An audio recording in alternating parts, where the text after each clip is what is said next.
First time farming into here, day 4 for the little baby chicks. I did lose one. I think it got smothered or something.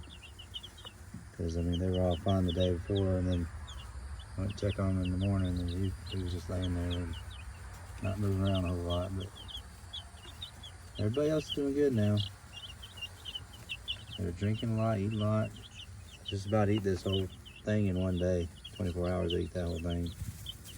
And the water, I drank it down to the red part, so they're drinking plenty of water too. Everybody's good though, except losing that one. I guess that happens.